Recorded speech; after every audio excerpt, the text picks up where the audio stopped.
E olha, a Câmara dos Deputados aprovou o regime de urgência para apreciação do projeto de lei 490 de 2007, que está relacionado ao marco temporal demarcação de terras indígenas por uma expressiva votação, 321 votos contra 131 votos contra esse regime de urgência, que será na próxima terça-feira, dia 30 de maio. Para falar a respeito deste assunto, eu converso agora nos nossos estúdios com a Luana Ruiz, advogada e uma das principais, talvez a principal especialista nesse tema aqui quando falamos de terras indígenas. Luana, um prazer recebê-la aqui nos estúdios. Quando nós tivemos essa informação ontem aqui no canal do Boi, nós particularmente ficamos muito animados e o nosso público também, nosso telespectador. É um cenário positivo? O que isso está indicando em relação ao regime de urgência e essa apreciação? Boa tarde. Bom, boa tarde. Eu quero agradecer mais uma vez a oportunidade de estar aqui. Essa votação do regime de urgência do PL 490 se deu na data de ontem e eu acabei recebendo o convite para vir aqui para nós esclarecermos e venho com grande satisfação, porque de ontem para hoje tenho recebido também centenas de questionamentos. As pessoas me perguntando, já temos o marco temporal? Ah, essa PEC, ela se sobrepõe à decisão do Supremo? Porque são desentendimentos das pessoas que não sabem o que realmente está acontecendo. Então, o esclarecimento é o seguinte, nós estamos falando de um projeto de lei, é uma lei de natureza ordinária, não é uma lei complementar, que vem complementar e interpretar a Constituição, nem tampouco uma PEC, projeto de emenda constitucional. É um projeto de lei, de uma lei ordinária que está tramitando na Câmara dos Deputados, e o que aconteceu na data de ontem não foi ainda a aprovação da lei, foi apenas uma decisão, uma votação dos deputados federais para aprovar o regime de urgência. O que significa regime de urgência? Significa que este projeto de lei, ele vai tramitar de forma mais célere, sem necessariamente ter que cumprir todos aqueles prazos regimentais do processo legislativo normal. E já temos aí uma previsão para o dia 30 de junho agora, não, maio. 30 de maio, que vai ser na próxima terça-feira, o mérito do projeto de lei, indo aí sim à votação. Aí falaremos em marco temporal, proibição de ampliação, esbulho renitente, exploração econômica em terras indígenas. E esse projeto de lei, é uma outra curiosidade, ele foi proposto no ano de 2007. Em todos esses anos de tramitação, ele conta hoje com cerca de 15 anexos. Então, nós tivemos vários outros projetos de lei que, no decorrer desse período, foram sendo apresentados por outros parlamentares, e esses outros projetos de lei que têm alguma relação com o PL 490 foram sendo ali anexados ao PL 490. Então, nós temos uma ampliação muito grande daquilo que inicialmente se pensou no texto original. E vamos ver qual vai ser o texto final ali, considerando todos esses anexos. Nós passamos desde marco temporal, proibição de ampliação, esbulho renitente, e a exploração econômica em terras indígenas, até a questão da lavra de minério, de soberania nacional, de interesse de segurança nacional. Passamos pela questão do processo demarcatório, se vai ficar no Poder Executivo, se vai para o Congresso Nacional. Passamos pela discussão de indenização das propriedades, no caso de uma propriedade privada ser demarcada como terra indígena.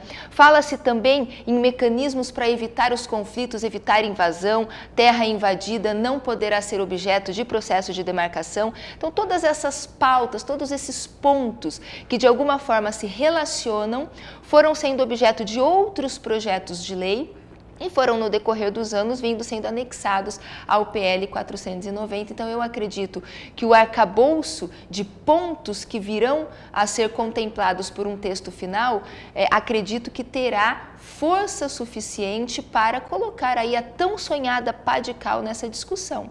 Devemos lembrar outro ponto, outra análise também em relação a essa votação de ontem do regime de urgência, que nós tivemos mais de 200 votos, mais de 324 votos exatamente. Isso, 324 votos a favor do regime de urgência e 131 votos contra o regime de urgência. Nós tivemos mais do dobro de votos. A base do governo votou junto. O governo está utilizando o PL 490 como palco de aproximação com o setor do agronegócio.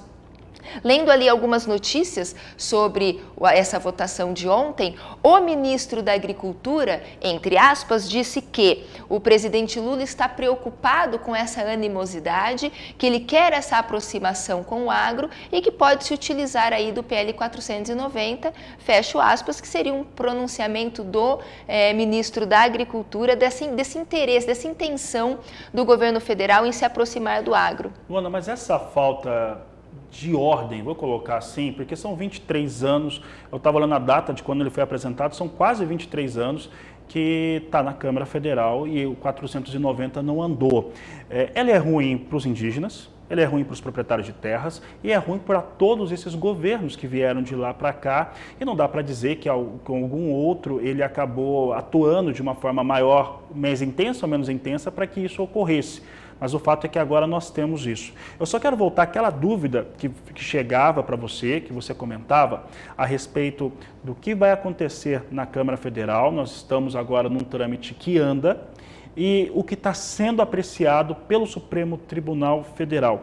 Qual será o peso que nós vamos ter quando o Supremo também andar com o processo que está com eles? Bom, nós temos um projeto de lei, que é uma lei ordinária, ela não tem força de alterar ou de interpretar ou de influenciar na Constituição, ela está abaixo da Constituição. O que tramita no Supremo Tribunal Federal, que é o recurso extraordinário 1.017.365, que quer rediscutir o marco temporal, esta decisão, sim, é o Supremo definindo a interpretação da Constituição Federal. Em tese, a decisão do Supremo, como essa decisão tem força de interpretar a Constituição Federal, ela se sobrepõe ao projeto de lei. Então, se nós tivermos o projeto de lei 490 aprovado definindo o marco temporal, isso não impõe que o Supremo julgue aquele recurso extraordinário de acordo com esse projeto de lei ou com essa lei, ela vindo a ser promulgada. Então, a decisão do Supremo ela está sim acima, em termos de força normativa, está acima do projeto de lei. Onde o projeto de lei influencia e interfere no Supremo Tribunal Federal? Ora, o Supremo Tribunal Federal são 11 ministros nomeados pelo presidente da República. Não representa a vontade do povo. Não tem uma representação democrática. O Congresso Nacional, a Câmara dos Deputados, ali sim é a casa do povo. Nós estamos falando de 513 deputados eleitos democraticamente pelo voto direto. Então, ali expressa a vontade, o anseio da sociedade brasileira. Esse peso deve recair sobre o Supremo Tribunal Federal e os nossos ministros devem sim levar em consideração o pronunciamento, o posicionamento da Câmara dos Deputados nesse quesito específico, mesmo porque a demarcação de terras indígenas não afeta setores da sociedade. A demarcação de terras indígenas, da forma como vem sendo colocada, ela afeta toda a sociedade brasileira. Porque nós teremos, se prevalecer a tese do indigenato, nós teremos uma relativização da propriedade privada, nós teremos uma diminuição da nossa produção de agropecuária no Brasil, que é o que garante a estabilidade da balança comercial brasileira, e aquele saco de arroz, de feijão, aquele leite que a mãe que leva seu filho na creche, que pega ônibus, vai comprar nas prateleiras do supermercado, vai estar mais caro, com certeza absoluta, quando eu trago uma desestruturação, um desequilíbrio para a produção de base.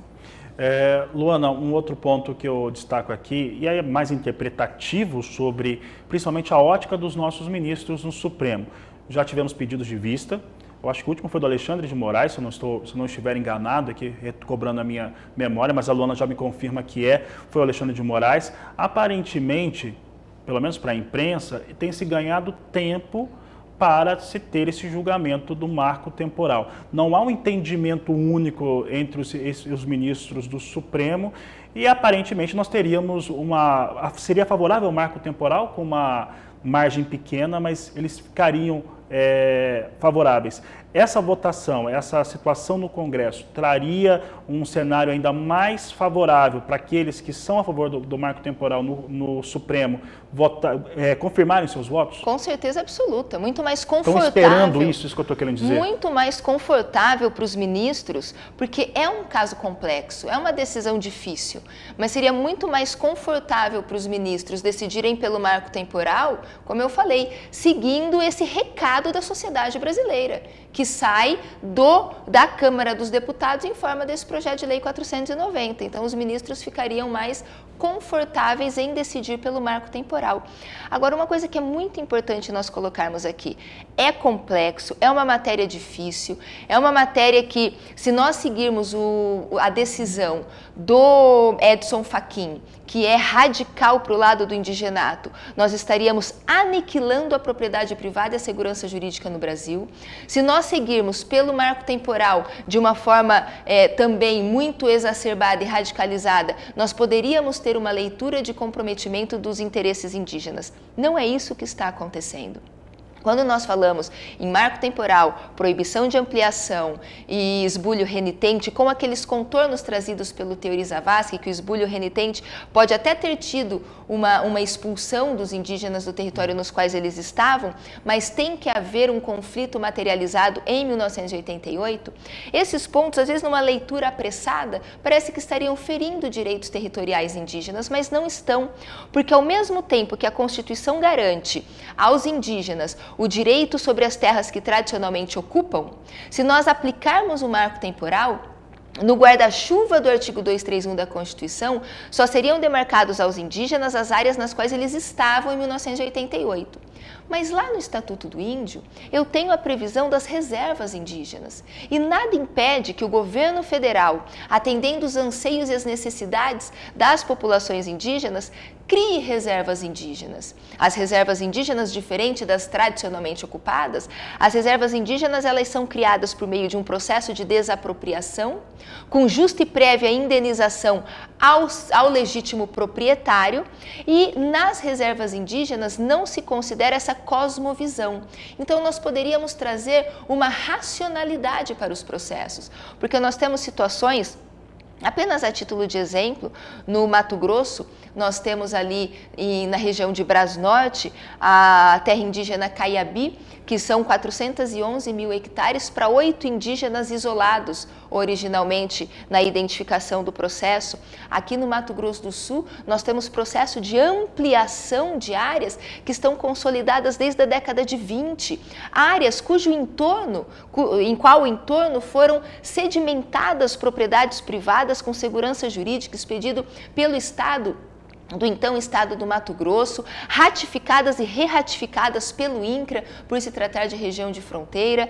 Então, nós trazemos, afastando o marco temporal, nós trazemos uma instabilidade, porque nós vamos pegar algo que está sedimentado, pacificado há décadas e dar um chacoalhão ali, né? Aquela coisa, quem chacoalhou o vidro de formiga? Quando você mexe num formigueiro, sai todo mundo sem saber o que está acontecendo. É o que acontece se nós tirarmos o marco temporal. Ao passo que, repito insistentemente, a manutenção do marco temporal não afeta não impede que o governo federal atenda sim os anseios das comunidades indígenas com criações de reservas, com racionalidade, mediante justa e prévia indenização. E aparentemente estamos vendo racionalidade nas decisões que por enquanto estão sendo tomadas principalmente na Câmara Federal.